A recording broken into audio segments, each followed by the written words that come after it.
E aí pessoal, tudo bem com vocês? Eu sou o Melk Rodrigues. Bom, e dessa vez estou aqui de volta para falar de Sobrenatural 5, A Porta Vermelha. E para quem não sabe o que está acontecendo, a gente está fazendo aqui uma série de vídeos de Sobrenatural, de todos os filmes de Sobrenatural. A gente já tem aqui uma playlist de 4 vídeos, então quem caiu de paraquedas justamente nesse vídeo e não viu os anteriores, vou deixar aqui a playlist em algum lugar aqui nos cards, dá uma olhada porque tem muita coisa interessante nesses vídeos também.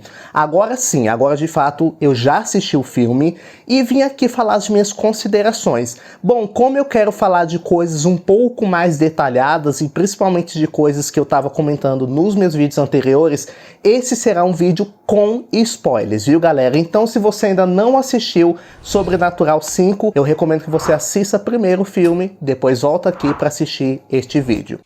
Está pronto? Pronto para esquecer o além, de uma vez por todas. Então galera, a gente começa o filme de uma certa forma um pouco estranha. Eu achei, na verdade, que a gente teve um começo um pouco morno. Em todo o ato de abertura, nos 4 filmes de Sobrenatural, a gente tem um ato de abertura bem intenso, eu posso dizer assim. E na maioria das vezes com alguma história relacionada ao que vai acontecer. Aqui a gente é apresentado para a família Lambert de hoje, né? Se passaram 10 anos depois dos eventos que aconteceram em Sobrenatural capítulo 2, e agora o Dalton, ele já tá um jovem, né, um adolescente com seus 18, 19 anos, e o Josh vai levar ele pra faculdade. Mas dentro dessa lacuna desses 10 anos, como eles não se lembram de nada, como eles tiveram as memórias deles apagadas, eles acabam tendo, digamos que uma relação meio que conturbada. E isso me incomodou um pouco, porque ficou assim, uma coisa muito gratuita, na minha opinião. Não desenvolveu e não mostrou, nem que seja em flashback, como que a relação deles terminou daquela forma. E como se não bastasse a relação de pai e filho, a gente também teve a relação dele com a Renee. A Renee acabou deixando ele, acabou se divorciando do Josh. Então assim, a gente teve, eu posso dizer, casos de família dentro deste filme. Que beleza, eu até que compreendo a inserção disso no filme, mas me incomodou um pouco porque ficou muito deslocado ali. A gente não teve um desenvolvimento, um aprofundamento de como que a relação dessa família terminou do jeito que terminou. A gente vê que na cena ali do início, uma coisa que eu tinha comentado em um dos meus vídeos de teorias é sobre aquela cena do velório. E se cumpriu de imediato a minha teoria, que aquele velório na verdade era da Lorraine, que é a mãe do Josh. Infelizmente ela nos deixou. Outra coisa que eu senti falta também foi da filha deles, a Kelly, que ela só teve, acho que mais, depois daquela cena do velório, ela só teve mais 1 ou 2 cenas e ficou por isso mesmo. Parecia que eles nem tinham uma outra filha. Parecia que os únicos filhos eram o Dalton e o Foster, mais o Dalton, né? Até o Foster ficou meio, né, esquecido no churrasco. Tá, beleza. O Dalton acabou indo pra faculdade, né? O Josh levou ele pra lá, e lá ele conhece uma moça que se chama Chris, que é uma garota muito doida, muito alto astral. Eu particularmente gostei muito dessa personagem. Eu até tinha visto nas entrevistas que essa foi a estreia dela como atriz em um filme, e eu gostei demais. Uma das coisas que eu tava comentando nos vídeos de teorias era como que o Dalton e como que o Josh iam reativar a projeção astral deles, né? O dom, a habilidade de fazer a projeção astral deles. Então, teve um momento ali na aula de artes que a professora estava pedindo para cada um deles mergulharem no seu subconsciente, acessar o fundo das suas memórias, e aquilo que eles acessarem dentro do seu subconsciente para eles começarem a desenhar. Meio que quando ela fazia essa contagem do 10, 9, 8, 7, aquilo ali era meio que uma hipnose para fazer o Dalton entrar, digamos, num transe temporário ali, e ele acabava despertando memórias da época que ele foi para o distante, né? Que aqui eles acabaram traduzindo na dublagem pro além, mas eu sempre falei o distante, mas enfim, é a mesma coisa. Então, ele acaba desenhando a porta, né? A bendita Porta Vermelha. E ele passa a perceber, passa a ter alguns lapsos de memória que alguma coisa aconteceu. Então ele até liga pro irmão dele, ele liga pro Foster, irmão, você lembra de alguma coisa de quando a gente era criança? Eu tinha ficado em coma, você lembra o que foi que aconteceu? E o Foster, todo bobão, nossa, desde criança esse menino era bocó, cresceu, ficou mais bocó ainda. Ele fala, não, eu não lembro direito também, teve alguma coisa assim, assado, e traduzindo, o Foster não ajudou em porcaria nenhuma nisso daqui. Teve um momento que o Dalton, ele estava ali pintando, né, lá no quarto dele, na faculdade, ele acaba dormindo e ele, meio que sem querer, eu vou falar assim, ele acaba ativando o poder de projeção astral dele. Então ele começa a passear ali pelos corredores e ele vai até o quarto dessa menina, da Crazy, mas é claro que ele estava na projeção astral. Então ele pega, tipo, um pianinho que você tem que soprar, que estava ali no quarto dela, e tipo, ela percebe que tem alguma coisa errada ali, só que assim, aquilo ali pro Dalton era uma novidade, era como se fosse a primeira vez que ele fizesse aquilo, porque ele realmente não tinha memória. Então ele tava achando que ele tava no mundo das maravilhas, no país das maravilhas, nossa, que legal, que bacana, e dando aquele sorrisinho, e eu direto no cinema falando, não faz isso que vai dar merda. Ele voltou, só que quando ele estava voltando, alguma entidade já percebeu que ele estava ali naquele mundo e tava querendo perseguir ele. Ele percebeu que ia dar merda e voltou. Depois teve a festa da faculdade, eles conheceram um carinha, um cara lá que eu esqueci o nome, também não faz falta. E eles vão, a menina é muito curiosa, ela quer fuçar em tudo, que ela quer mexer em tudo. Eles vão até, tipo, um quarto lá e o Dalton, ele tem uma outra visão de uma entidade, né? Uma entidade que tava ali no banheiro, vomitando. E ele começa a perceber que essas coisas entre o mundo real e o mundo sobrenatural começam a se conectar. Conforme isso vai acontecendo, ele vai, né? Ele vai tentando pesquisar, vai pesquisando e ele acaba contando pra Chris que, olha, de vez em quando eu vejo coisas. Teve uma vez que eu dormi, que eu fui pra lugares de não sei aonde, e ela já sempre achou ele meio birutinha, né? Tipo, fala, nossa, cara, você tá ficando doido, você tá ficando biruta. E nisso, o Josh, ele também tava começando a ter esses lapsos de memória,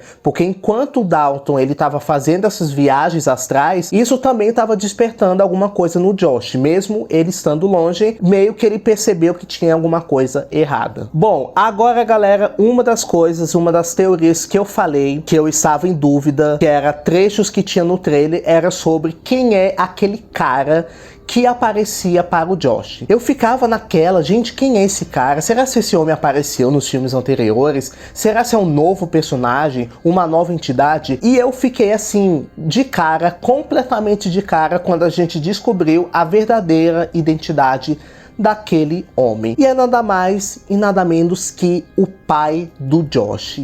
Exatamente, galera. E olha só, essa foi uma das coisas mais legais e acho que um dos maiores acertos desse roteirista nesse filme aqui foi juntar essa informação de que o pai do Josh, ele também tinha o dom da projeção astral. Ele acabou, se eu não me engano, foi internado numa clínica psiquiátrica e por isso que, de uma certa forma, ele deixou a mãe dele e o Josh, né? Então, se eu não me engano, o nome do pai dele é Ben Burtt, eu sei que é Benjamin, acho que Button, sobrenome, alguma coisa assim. E na verdade o Ben, ele estava tentando fazer com que o Josh relembre. Então tem uma hora que ele empurra o Josh ali pra dentro do armário e o Josh vê uma caixinha com o nome dele e algumas fotos antigas, né? Algumas fotos, algumas coisas lá. E ele percebe e vai pesquisando. Começa a pesquisar, fazer pesquisas e descobre que aquele, na verdade, é o pai dele. Na minha opinião, acho que foi o maior acerto no roteiro, foi incluir isso aqui nesse filme. Eu achei que deveria ter desenvolvido um pouquinho mais, mas eu passo o pano porque é sobrenatural, mas eu gostei muito dessa parte. Tá, beleza, aí depois de tudo isso, o Dalton, ele quer saber a verdade, ele quer saber o que aconteceu, porque em uma das pinturas dele, em uma das visões dele que ele começa a pintar ali no quadro, ele pinta aquela imagem do pai dele furioso com um martelo na mão. E ele não lembra necessariamente o que foi que aconteceu. Então ele começa a ter pequenos lapsos de memória, ele ele vê que realmente o pai dele estava fazendo alguma coisa, mas ele queria descobrir a verdade. Então foi nisso que eu falei no meu vídeo anterior de teorias, de que o Dalton iria viajar para o distante e ele iria voltar justamente no momento em que a Renée junta os meninos, o Dalton e o Foster, e ele, possuído pela noiva de preto, vai atacar eles. Então, aquilo assim, ele sentiu um medo, obviamente, porque ele pensou que aquele realmente era o pai dele, que não era uma possessão, que não era uma entidade que estava possuindo ele. Ele realmente pensou que fosse o pai dele. Então eu até pensei, cara, a relação dele já tá uma merda. Então, ele vendo isso, ele vendo que foi o pai dele que tentou, de uma certa forma, matar eles, isso vai pro espaço, essa relação vai pro espaço. Mas o Josh, ele também conseguiu entrar no distante. Ele conseguiu entrar no distante e lá é que as coisas começaram a acontecer. O Dalton, de novo, ficou preso pelo Lipstick, que é o demônio da face vermelha. No mesmo local, o mesmo local que ele ficou preso quando era criança, ele ficou de novo. E coube ao Josh ir atrás dele para salvar ele de novo, da mesma forma. Então, eu achei que foi um pouco de ironia, eu entendi que foi uma ironia do que aconteceu no filme 2, na verdade no filme 1, mas também eu fiquei naquela, tipo, cara, eu já vi isso antes, eu já vi esse filme antes, eu quero uma coisa nova. Então depois que eles entram lá, o Lipstick começa a ir atrás deles, o Josh conseguiu soltar o Dalton ali das amarras, das correntes, o Lipstick vai atrás deles, eles passam pro lado de fora da porta vermelha, o Josh tenta fechar a porta e pede ajuda pra ele, Dalton me ajuda e não sei o que, e o Dalton fica naquela, tipo, ajudo ou não ajudo? Foi você que tentou me matar? Será que foi outra pessoa? Então o Josh meio que percebendo que o Dalton não tava muito afim de ajudar ele mesmo, então falou, não, volta, vai embora e tal, que eu cuido dele, eu dou conta, eu dou meus pulos aqui. Então o que acontece? O Dalton, ele conseguiu sair de fato do distante, né, do além, e ele teve uma ideia. Eu achei essa ideia brilhante, mas ao mesmo tempo, tipo, nossa, eles encontraram essa solução muito rápido, que ele viu a pintura da porta vermelha ali no quadro dele, ele começa a passar uma tinta preta. Conforme ele passava essa tinta preta ali no quadro, lá dentro do distante, começava a vir tipo uns coisa preto também na porta vermelha, onde o Lipstick estava tentando entrar. O Josh estava tentando impedir, e enquanto o Dalton do lado de fora pintava com tinta preta a porta vermelha dentro do plano astral também estava começando a ficar bloqueada. Assim, beleza, eu gostei, mas tipo, cara, por que não pensou nisso antes, né? Tipo, mas beleza. Depois disso, a porta foi bloqueada. Eu acredito que não foi pra sempre, mas tudo bem. E o pai dele, o pai do Josh, aparece mais uma vez, entrega, não na mão dele, mas deixa um lampião lá pra ele. E o Josh acaba saindo. Então, galera, falei aqui um pouco do que aconteceu mesmo no filme. Agora eu quero falar aqui algumas considerações do que eu achei. Vamos lá. Eu achei que esse quinto filme, ele teve mais tensão do que terror. Teve sim alguns jumpscares que eu caí. Acho que todos os jumpscares, principalmente os três jumpscares que teve lá, eu realmente caí, eu pulei, eu gritei. Eu esperava muito mais do Lipstick, pra ser sincero. Porque assim, no primeiro filme, ele chegou como uma entidade muito assustadora, uma entidade demoníaca cruel e brutal e agressiva. E também no 2, né? A gente viu essa continuidade no 2. Só que aqui nesse filme, eu senti que eles reduziram e muito o teor de ameaça que ele representa. Então assim, em nenhum momento eu senti medo do Lipstick aqui nesse filme, em nenhum momento eu senti que ele era uma grande ameaça para todos eles que estão ali. E aquela coisa que eu comentei também no outro vídeo, é que eu esperava que tivesse talvez um desenvolvimento a mais sobre essa entidade, sobre este demônio. Então faltou isso também, na minha opinião. Bom, a Elysia ela não apareceu muito. Eu acho que eles, não sei, eu acho que eles desperdiçaram algumas coisas, desperdiçaram um forte potencial. Ele estando ali no plano astral, o Josh, juntamente com o Dalton, dava muito bem para eles terem reutilizado a Elysia ali. Eu sei que basicamente seria um contra C e um contra V do que eles fizeram no 2. Seria de uma certa forma a batalha final, vamos dizer assim, seria de uma certa forma a batalha final. Então, cara, por que não? Por que não utilizar a Elysia nesse meio? A Elysia foi muito, mas muito mal aproveitada nesse filme. Eu fiquei assim, bem chateado. Ela só aparece em um momento ali numa gravação e já no final, num diálogo que eu achei legal, um diálogo entre ela e o Josh, já no final, no finalzinho mesmo, mas assim, achei que o potencial dessa personagem foi desperdiçado aqui. Outra coisa também, a Alicent foi completamente descartada, foi com Deus. Literalmente, no final do segundo filme, eu fiz um vídeo aqui que eu vou deixar nos cards sobre a minha teoria de quem poderia estar atrás da Alicent. A Alicent foi com Deus, não sei, foi de submarino, aconteceu alguma coisa, ninguém sabe o que aconteceu com ela, nem sequer foi mencionada. Eu esperava que iria ter uma continuação do gancho que foi deixado no filme 2 e não teve absolutamente nada. A gente não sabe quem é a Alicent, o que aconteceu com ela, quem era a entidade que estava atrás dela, o que a Elise viu.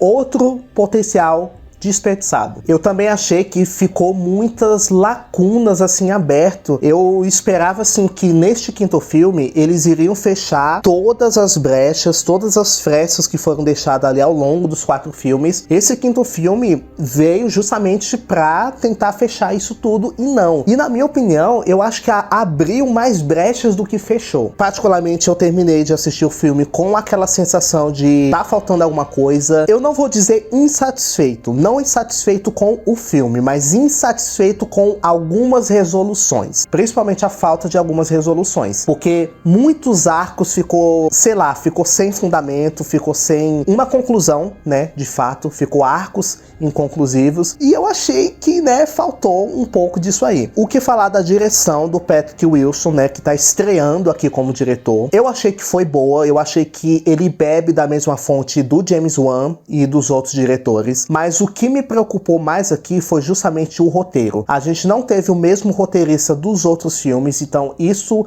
eu já estava com o pé atrás antes, e se cumpriu fielmente o meu pé atrás, porque realmente o roteiro eu não achei que funcionou tão bem. Certo? Gostei da direção, mas do roteiro eu já não gostei. Antes de terminar, antes de concluir aqui este vídeo, uma coisa assim, e uma esperança até que eu tenho, justamente por conta dessas lacunas que foram deixadas em aberto nessa franquia, é o spin-off que já foi anunciado. Que, galera, vou deixar o nome aqui na legenda, porque eu não vou saber pronunciar isso aqui, é Tragedy, Insidious Tale, alguma coisa assim, vou deixar aqui. A gente já sabe que está confirmado, que realmente vai ter esse spin-off, que vai ser protagonizado pela Mandy Moore, a nossa eterna Jamie ali de Um Amor Pra Recordar. Eu espero muita coisa boa vindo desse spin-off, e eu acredito que essa franquia tem um grande potencial de se tornar uma nova Invocação do Mal da vida, porque Invocação do Mal tem os filmes solos, né, Invocação do Mal 1 ao 3, e em breve o 4, e também seus derivados, Annabelle, a Freira e etc. Então, eu acredito que com esse spin-off a gente vai ter uma expansão do universo sobrenatural